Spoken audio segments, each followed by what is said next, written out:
Hey everyone, as you know, I'm terrible about taking videos, so we're going to do a quick one here today. We're doing a 6.0 oil cooler for a powerstroke. Pretty much anybody that has hand tools and a good torque wrench can do this. The torque value on your two main bolts here and your bottom bolts, the two on the bottom of your cooler, are right around 16 foot-pounds. And then you'll have to look up the specs for the torque bits. They're not much.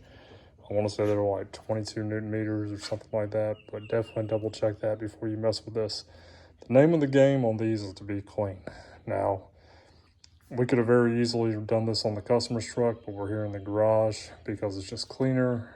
I can get everything very nice and clean. If I need any fine tools for cleaning, I've got access. One word of advice, and this is going to be a how-to video, more or less just a couple things to check. Down in here, and everybody knows what this looks like, so go ahead and leave it in the comments. But you'll get a lot of buildup and corrosion just from the coolant passing through. Make sure you take a pick or something. You don't have to push really hard, but just scrape it really good.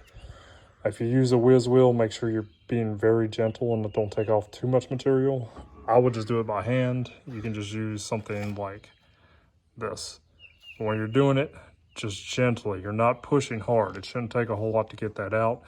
Unfortunately, that's a nice rubber O-ring that goes in there. So even if it's not 100% perfect, it should still look pretty nice. Another thing is, you guys use what you want. I use starting fluid. It's non-corrosive and it does a really good job at cleaning this aluminum and not being too harsh on it. Once again, you don't have to be crazy hard on these. One thing a lot of people seem to forget, always lube your O-rings when you put them on. I have ATF here that I use on a cap. I just put it on my glove right around the O-ring before I push it through. You can use engine oil. Some people use grease. Everybody's going to debate what's best. As long as you're using something, you're probably good. I use ATF just because that's what I've used for years and it works. I know a lot of guys that use grease. It's not going to gum up your oil cooler or anything like that as long as you're not gobbing it on there. And some people just say use engine oil. Hey, you, do what you think is best. When you press this oil cooler back on, do not use the bolts to pull it down. Just take your hands, put it on some blocks or something, and gently push it. Just a little bit of wiggling back and forth, especially if the O-rings are lubed. It should really just slip right through.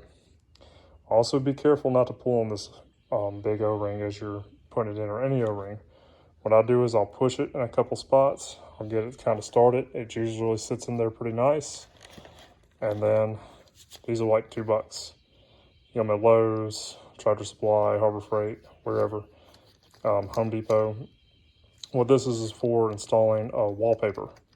It's plastic, it's gentle, and all you do is once you get it started, once you get it pressed in a couple places all the way around, just gently roll it. And then once you get it all seated, roll it a little bit harder a second time. It gets it in there nice and tight.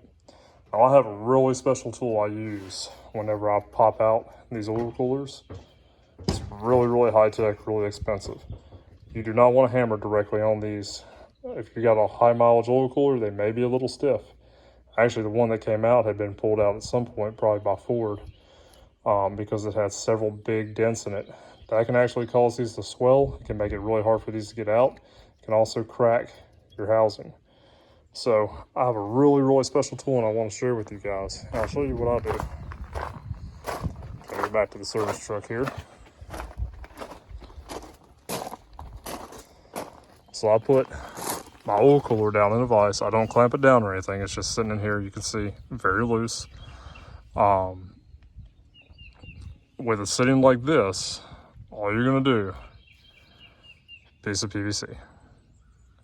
You can get this once again, Lowe's, Tractor Supply. I think a 2-foot section of it is like $3.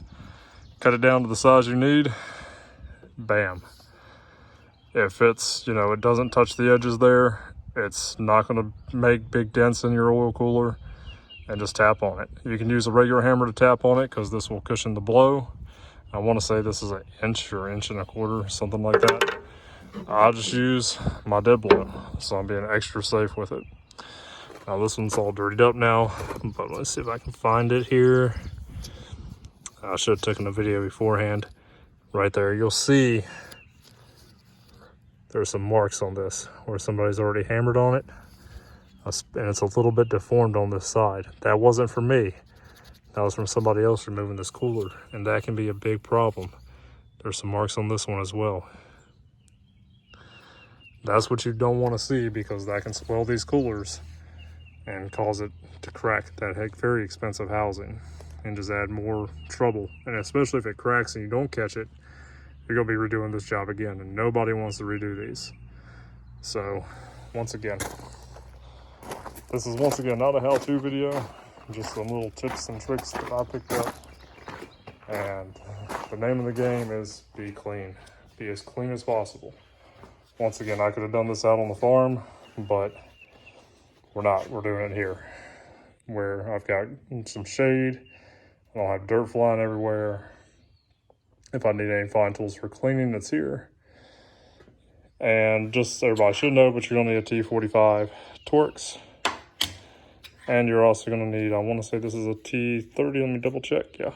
T30 Torx and a 13 millimeter and a good torque wrench. Definitely make sure you got a good torque wrench, because you do not, this is all aluminum, and torque values are important when you're trying to get good seals. So anyway, guys, remember, most of y'all have not liked, shared, and subscribed. So if this video helps you out, please do so. Ring that bell. Thank you again for watching. As always, all the way.